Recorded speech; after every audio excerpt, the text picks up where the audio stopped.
Pilipinas, Lourdes, at magandang hapon Pilipinas. Okay. Attorney, straight to the point, ano po yung masasabi ninyo as a lawyer sa 2 araw na tinakbo ng impeachment trial?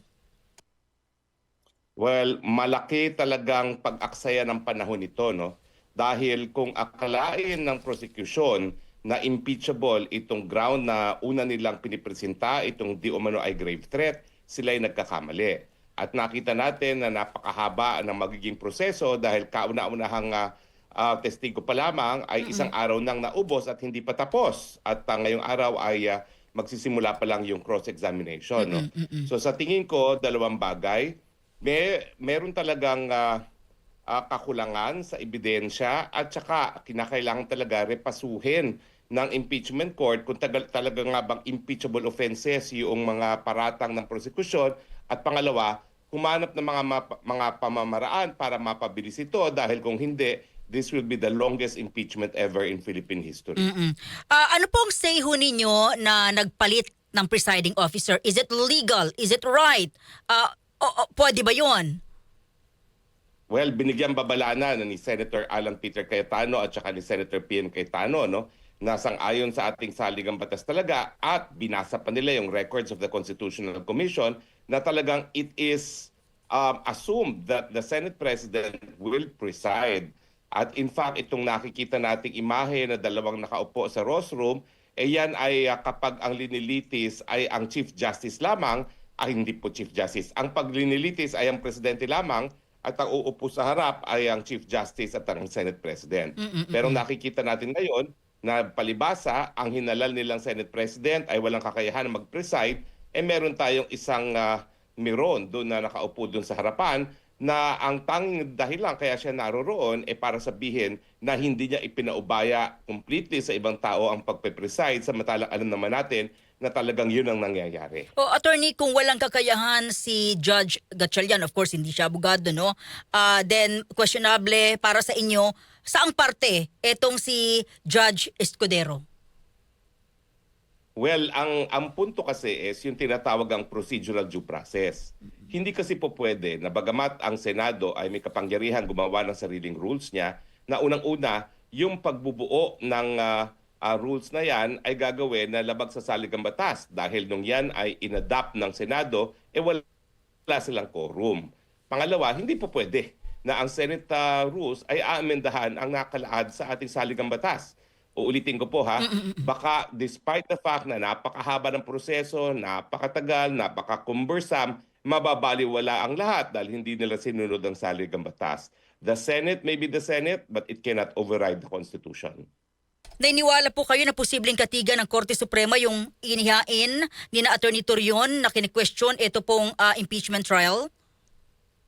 70-30. Yan ay kakatigan talaga ng Korte Suprema kasi malinaw yung binasang records of the Constitutional Commission. Hindi ba na nakasaad sa saligang batas, hindi rin sinasabi na pinapayagan ng saligang batas dahil ang pinapayagan lamang ng saligang batas sa pagkakataon ng dalawang presiding officers ay kung ang dinilitis ay ang Presidente ng Pilipinas. Okay, Attorney, sa totoo lang, no, magaling kang abogado, alam ng lahat yan. Satisfied ka po sa defense team? Well, ang aking mungkahi lang sa defense team, no, wag masyadong mag-object. Kasi kapag object ng object, medyo naiirita ang mga judges. No? Tao lang yung mga judges na yan. At saka baka isipin ng tao na merong tinatago, kaya object na object. No? So sa akin, I would be more discerning. Mas pipiliin ko yung mga pagkakataon kung kailan ako mag-object dahil hindi naman kinakailangan na very strict ang ating adherence sa rules of evidence dahil ito nga ay both political and legal proceedings. So mag-ingat din dahil yung palagi na lang pag-object may send a message na medyo meron tayong tinatago o meron tayong kinatatakutan. So hindi po ito normal. Ang dami kasi objection talaga, Attorney, kahapon. Well, sa akin lang, no, hindi dapat ganun ka-rigid ang kanilang mga objections kasi kapag palagi naman nadideny ang objection mo, baka isipin ng taong bayan na may maling ginagawa ang defense team, no? So sa akin, be more discerning pagdating dyan sa pag-object. Okay. Attorney, ito ho yung issue. Kasi ang pinalabas na video, Hindi naman ho sa ano yun sa account ni VP Sara. Sa account niyo po yun. Sa inyo po ipinalabas yun. Ano? So, sandali teka, may nakikita ho ba kayong problema rito na attorney na dapat, di ba, nandoon kayo para patunayang sa akin lumabas yung video na yan? Tama po kayo, no? Kasi dalawa po yung po pwedeng dahilan kung bakit inoffer yung testimony ng NBI at saka yung video. Kung ang video ay kung itong video ito sa pagkakataong ito ay inoffer para lang patunayan na nag-imbestiga itong NBI agent at kasama sa kanya investigasyon ay yung pagkukuha nitong video neto, yan ay po pwedeng tanggapin. Pero kung ang pinag-uusapan ay kung authentic ba yung video na yan, kung talagang it reflects yung mga pangyayari ng gabing na yon, hindi. Kasi sang-ayon sa ating rules of electronic evidence, ang pag-authenticate ay po pwede lang gawin ng tao na gumawa niyang recording na yan, which is ako, di naman kaya yung mga tao na kasapi doon sa video recording, si VP Sara at saka si Laika Lopez, or di naman kaya ang Facebook mismo, no? So, linawin natin na kung ang dahilan ay para to prove its authenticity, hindi po yan nagawa ng prosecution at tingin ko naman alam nila yan. Oh, pero attorney, may pinakitang electronic mail from Meta na parang patunay, no, na yes, lumabas talaga ito sa Facebook. Attorney, bigyan niyo nga kami ng kalinawan doon. Well, kinakailangan meron pa rin testigo on the part of Facebook na yan ay nanggaling nga sa kanila, no? Hindi po pwede na limitado lang doon sa electronic communication na yon kasi po pwede naman pekein yon, no? So, yun nga po, yun isa sa pamamaraan talaga ay pwedeng Facebook mag-authenticate yan, pero nasaan yung testigo ng Facebook? Okay. Attorney, ito medyo ano lang, no? What if kung kayo ang imbitahan and of course pwedeng online, possible ba 'yon? And papayag ba kayo sa ganon? Well, wala pong dahilan para tumanggi, no? Dahil ako naman alam ko ang katotohanan, no? Pero sa akin, hindi nila gagawin yun dahil alam nila na hindi naman ako objective na testigo, na ako talaga ay sumusuporta kay VP Sara. So, kaya siguro hindi na ako pinatawag. Okay. Bilang isang magaling na abogado, pasado ho ba sa inyo? May nakita kayong butas sa NBI witness? Well, yung NBI agent, hindi niya maintindihan kung bakit siya naroroon. Hindi siya po pwedeng Attorney? export. Attorney, pakiulit po. Hindi niya naintindihan kung bakit siya nasa Tape, yung mga witness. technical expertise. Oo, hindi talaga siya po pwede mag-expert witness to prove authenticity. Po pwede lang mag-expert witness siguro to prove na hindi tampered yung video, pero yung pag-authenticate niyan, nakasaad sa ating electronic rules of evidence ang pamamaraan at hindi siya ang pamamaraan para mag-authenticate niyan. Okay. Actually, ito yung binabanggit kahapon, dito ho nagtagal. Okay, attorney, may mga nais ka ho bang ipabatid sa ating mga kababayan na nais niyo pong ipaalam pa ho sa amin kaugnay po ng nangyayaring impeachment trial? And bago ho yan, attorney, may message ka ba dito? Kasi si Senador Rodante Marcoleta inaresto po at ano po yun, unbailable. Sa totoo lang, ako po yung kinukonsensya. Dahil bago po tinaniman ng kaso si Senator Marcoleta, alam naman ng lahat, ako itinaniman ng kaso din. Gaya ni Marcoleta, ang tanim kaso sa akin ay syndicated human trafficking na wala naman nagrereklamo na ako'y recruit sila, no, para pagsamantalahan ang kanilang labor. Ito naman si Marcoleta, plunder daw, samantalang wala naman public funds involved. So malinaw na malinaw, walang legal na basihan.